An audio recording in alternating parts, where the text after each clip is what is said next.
अस्सलाम वालेकुम स्टूडेंट्स। आज हम करेंगे कि एक्सरसाइज 13.1 और इसका क्वेश्चन नंबर है 6। कहता है कि the probability that Ayesha will pass the examination is 0.85। What will be the probability that Ayesha will not pass. कहता है कि आयशा के पास होने की जो प्रोबेबिलिटी है वो 0.85 है। पास ना होने की प्रोबेबिलिटी जो है वो फिर क्या रह जाएगी, वो हमने फाइंड करनी है। तो यहाँ पर हमने पास ना होने को ए बार से ज़ाहिर कर लिया है और यहाँ पर इसका फार्मूला हमने इस्तेमाल करना है 1 माइनस पी ऑफ ए। तो 1 माइनस पी ऑफ ए हमने जो प्रोबेबिलिटी दी हुई है पास होने की वो उसको नाम दे लिया, वो है 0.85। तो 1 में से 0.85 माइनस कर दें तो बाकी रह जाएगा 0.15। तो 0.15 चांसेस हैं कि वो पास नहीं होगी। पास ना होने की जो उसकी है प्रोबेबिलिटी वो 0.15 आ जाएगी।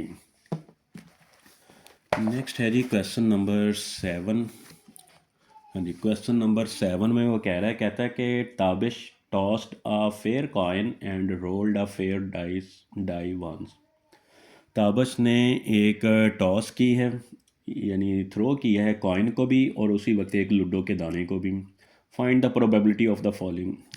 अच्छा जी, अब उसने एक जो टॉस के लिए सिक्का है वो भी फेंका है और साथ ही उसने एक लूडो का दाना जो है वो भी फेंक दिया है। तो अब इसके सैम्पल स्पेस क्या हो सकते हैं? सैम्पल स्पेस ये हो सकते हैं कि वो जो सिक्का फेंका है उसमें हेड आ जाए और 1 आ जाए, हेड आ जाए या 2 आ जाए, हेड आ जाए या लूडो के दाने से तीसरा नंबर आ जाए, हेड आ जाए या 4 4 दाने आ जाएं, हेड और 5 और हेड और 6। या ये भी हो सकता है कि टेल आ जाए और 1, टेल और 2 आ जाए, टेल और 3, टेल और 4, टेल और 5 और टेल और 6 आ जाए। तो ये टोटल 6 जो है वो हेड के साथ आ जाएंगे, 6 ही टेल के साथ आ जाएंगे। तो टोटल सैंपल जो हैं वो 12 आ गए। अब हमने फाइंड क्या करना है? पहला पार्ट वो कह रहा है, कहता है tail on coin and at least 4 on die. हाँ जी, अब हमने वो वाले पेयर इसमें से लेने हैं कि उस पर टेल भी हो और एट लीस्ट 4 हो। ठीक है, लूडो का दाना जो एट लीस्ट 4 का मतलब है कि 4 लाजमी होगा। 4 से बड़े भी आ सकते हैं, छोटा कोई नहीं आएगा। 4 से छोटी वैल्यू जो है वो नहीं आएगी। तो टेल भी हो और 4 से बड़े भी हों तो वो आ जाएगा टेल और 4, टेल और 5, टेल और 6 आ जाएगा। तो ये टोटल 3 आ रहे हैं। N of A is equal to 3। अब इसकी प्रोबेबिलिटी ले लें। P of A is equal to N of A over N of S. तो ये आ जाएगा 3 ओवर आ जाएगा 12 इज़ इक्वल टू 1 ओवर 4। इसकी प्रोबेबिलिटी आ जाएगी। सेकंड पार्ट में वो कह रहा है कि head on coin and the number 2 3 on die. हाँ जी, अब हेड भी हो और साथ में 2 3 भी हो तो हेड 2 और हेड 3 आ जाएगा। तो ये टोटल जो सैम्पल स्पेस है वो 2 आ गए। तो अब इसकी probability P of B is equal to N of B over N of S. N of B जो है वो 2 और एन ऑफ एस जो है वो 12 है। तो इज़ इक्वल टू 1 ओवर 6 के आ जाएगा। नेक्स्ट है 3। तो 3 में है, कहता है कि थर्ड पार्ट है head and tail on coin and the number 6 on die. Head भी आना चाहिए, टेल भी आना चाहिए और नंबर जो है वो 6 हो। तो एक दफ़ा हेड 6 है और एक दफ़ा टेल 6 है। तो इसमें भी जो एन ऑफ सी है वो 2 हो जाएगा। प्रोबेबिलिटी निकालेंगे पी ऑफ सी, तो ये इज़ इक्वल टू आ जाएगा N of C over N of S.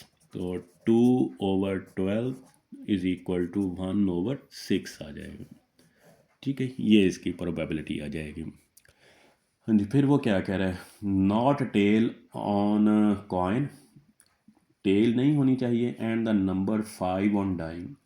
और डाई पर जो है वो नंबर कौन सा होना चाहिए, 5 भी होना चाहिए। ठीक है, तो अब वो कह रहा है कि जो not tail on the coin, एक तो टेल नहीं आना चाहिए। ठीक है, टेल और नंबर 5 नहीं आना चाहिए। ठीक है, नॉट टेल और नंबर 5 यानी T5 जो है वो इसमें नहीं आना चाहिए। तो T5 नहीं आएगा। टोटल 11 थे, T5 नहीं आएंगे। टोटल 12 थे, T5 नहीं आएंगे तो बाकी 11 रह जाएंगे। तो इसकी probability P of D N of D over N of S. तो ये आ जाएगा 11 ओवर 12 आ जाएगा। फिर 5 है, कहते हैं not head on coin and the number 5 and 2 on die. कहते हैं कि हेड ना हो और 5 और 2 होने चाहिए, ठीक है, हेड ना हो और जो है 5 और 2 होने चाहिए। तो इसमें फिर टेल के साथ ही 5 और 2 आएगा, टेल 5 और टेल 2। एन ऑफ ई जो है वो 2 आ गया। अब इसकी probability P of E, N of E over आ जाएगा एन ऑफ एस, तो 2/12, 1/6 जो है वो इसका आंसर आ जाएगा। नेक्स्ट है जी क्वेश्चन नंबर है 7।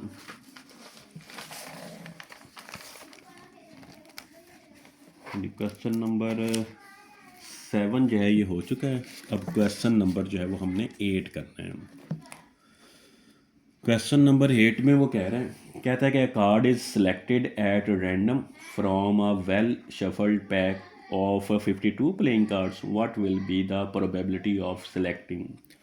अच्छा स्टूडेंट्स, इसमें अब वो ताश के पत्तों के ज़िक्र कर रहे हैं। कहते हैं कि कार्ड जो हैं वो उसके टोटल जो कार्ड होते हैं, ताश के जो टोटल पत्ते होते हैं वो 52 होते हैं, ठीक है। उसमें अब 52 में से 26 जो हैं वो ब्लैक, उनको कहा जाता है ब्लैक कार्ड, और 26 जो हैं वो वाइट कार्ड होते हैं। फिर आगे ब्लैक भी 2 किस्म के होते हैं और वाइट जो हैं वो भी 2 किस्म, यानी टोटल 4 किस्म के कार्ड्स होते हैं, जिसमें एक आ जाता है डायमंड, ठीक है। डायमंड आपने अगर जो कार्ड देखे हो, ताश देखी हो, तो उसके ऊपर एक डायमंड होता है और इसकी इस तरह की जो है वो फिगर होती है। और टोटल डायमंड के जो है वो 13 कार्ड होते हैं, 13 पत्ते जो हैं वो डायमंड के होते हैं, ठीक है। फिर इसमें आ जाता है हार्ट, दिल सा बना होता है और इसके भी 13 पत्ते होते हैं, ठीक है। हार्ट जो है इसके भी 13 पत्ते होते हैं और इसकी अलामत जो है वो इस तरह की होती है, ठीक है, ये इसकी अलामत होती है। फिर इसमें जो हैं वो इसमें अगले जो पत्ते हैं वो आ जाते हैं स्पैड, स्पैड, ठीक है। इसके भी 13 पत्ते होते हैं, 13 कार्ड होते हैं और इसकी जो अलामत है वो इस तरह की होती है, उल्टा एक हार्ट बनाया होता है और यहाँ पर थोड़ा सा एक जो है वो डंडी सी निकाली होती है, इसको स्पैड।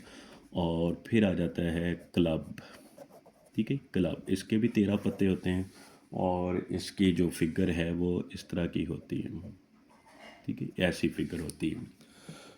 तो कार्ड में टोटल 52 प्लेइंग कार्ड्स होते हैं, उसमें से जो 26 ब्लैक और 26 वाइट होते हैं, ठीक है। और उसमें जो हैं 12 पत्ते ऐसे हैं जो कि एक शक्ल होती है, या उसको हम कह सकते हैं कि कोई फिगर बनी होती है, जिसमें एक क्यू होता है, ठीक है, जिसको क्वीन का नाम देते हैं, क्वीन। इसके भी 4 पत्ते होते हैं हर एक का, यानी एक क्वीन डायमंड की होती है, एक हार्ट की होती है, एक स्पैड की होती है और एक क्लब की होती है। इसी तरह फिर जैक आ जाता है, जैक के भी 4 पत्ते होते हैं, ठीक है, 4 कार्ड होते हैं, एक डायमंड का जैक होता है, एक हार्ट का, एक स्पैड का और एक क्लब का। और फिर जो है वो किंग होते हैं, किंग के भी 4 होते हैं, ठीक है, एक एक सबका होता है, डायमंड का, हार्ट का, स्पैड का और क्लब का। ये 4 टोटल जो हैं ये 12 पत्ते होते हैं, 12 कार्ड्स होते हैं, जिनके ऊपर जो है वो एक फिगर बनी होती है, शक्ल बनी होती है, ठीक है। बाकी जो हैं वो वैसे ही होते हैं, उनके ऊपर सिर्फ ये वाली अलामतें होती हैं।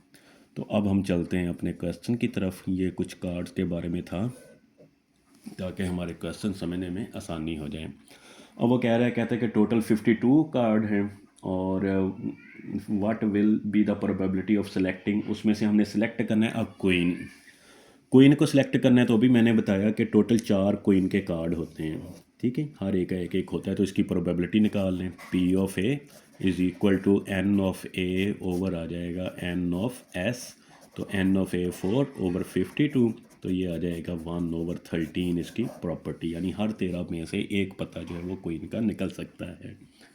एन ऑफ बी जो है वो कह रहा है, कहते हैं कि neither a queen nor a jack, ना तो वो पता क्वीन होगा ना वो कार्ड जो है वो जैक होगा। तो भी मैंने बताया कि 4 ही क्वीन के कार्ड होते हैं और 4 ही जैक के होते हैं, ये दोनों नहीं आने चाहिए। सेकंड पार्ट में वो कह रहा है, कहता है कि ना तो क्वीन हो और ना ही जैक हो।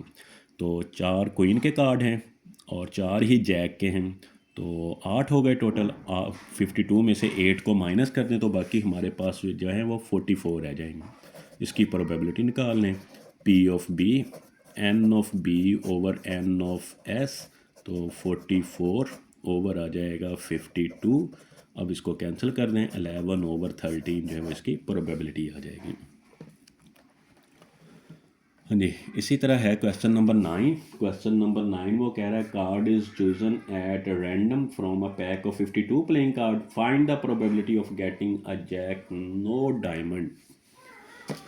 जी, अब जैक मैंने अभी पिछले क्वेश्चन में बताया कि जैक के भी टोटल 4 कार्ड ही होते हैं। तो N of A is equal to 4, N of A जो है वो 4 आ गया। पी ऑफ ए जो है ये आ जाएगा N of A over N of S, 4 over 52, तो ये 1 ओवर 13 जो है इसका आंसर आ जाएगा। ठीक है, 1 ओवर 13 आ जाएगा। फिर वो कह रहा है नॉट अ डायमंड। अब मैंने बताया था कि हमारे पास जो डायमंड के कार्ड होते हैं वो टोटल 13 होते हैं। अब यहाँ पर वो कहता है कि एक डायमंड नहीं होना चाहिए, बाकी सारे हों। तो ये 13 उसमें से निकाल दें, टोटल 52 है, 13 निकाल देंगे तो बाकी जो है वो 39 रह जाएंगे। एन ऑफ बी जो है 39 है, इसकी प्रोबेबिलिटी निकाल लें। N of B over N of S, N of B जो है वो 39 ओवर आ जाएगा एन ऑफ एस जो है वो 52 है। तो ये कैंसिल कर दें, ये कैंसिल हो जाएंगे जी। इनको अगर कैंसिल करें तो 13 पे कैंसिल कर देना, 13 3 और 13 4, 3 ओवर 4 जो है वो इसकी प्रोबेबिलिटी आ जाएगी।